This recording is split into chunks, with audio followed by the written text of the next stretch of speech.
Hello students, welcome to the programming in Python. This is the third part. In this part we'll be understanding the relational operator, how the operator works and what are they used for.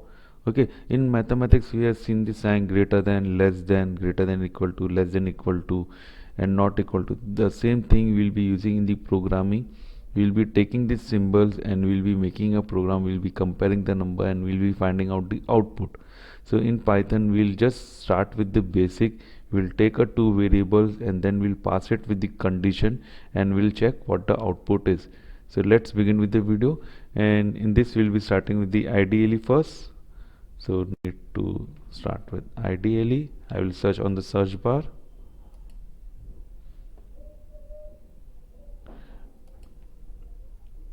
and then I will start the programming screen. So this is the shell and this is the thing where I will be writing my code, the programming screen. So I can write n numbers of code and then execute it. So this is called as the editor, where I will type my code and run it. So let's begin with it. And the last session I have informed you that there is something called as hash, which is used as command to let us know what is this program for. So that's relational operator. Okay, same thing I can write down in print. So the computer will print it and it would be visible on the console or the output screen. So program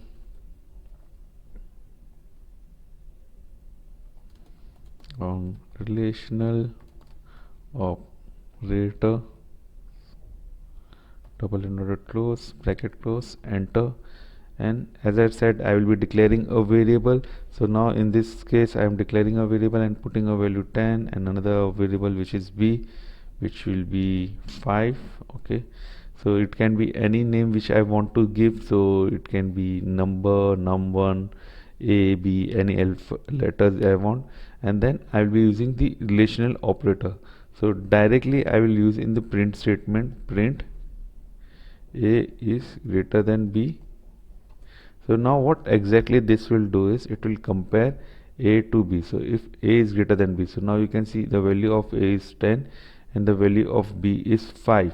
Okay, so when I execute this code, it should say me true. So that's the first statement which should be printing, it would be saying true. Same way I will write down a less than b, so this would be false. Print a is greater than equal to b.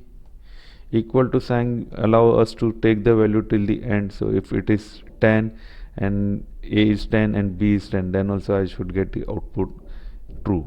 So we'll try it out and we'll check what the output we are getting. A is less than equal to b, and then print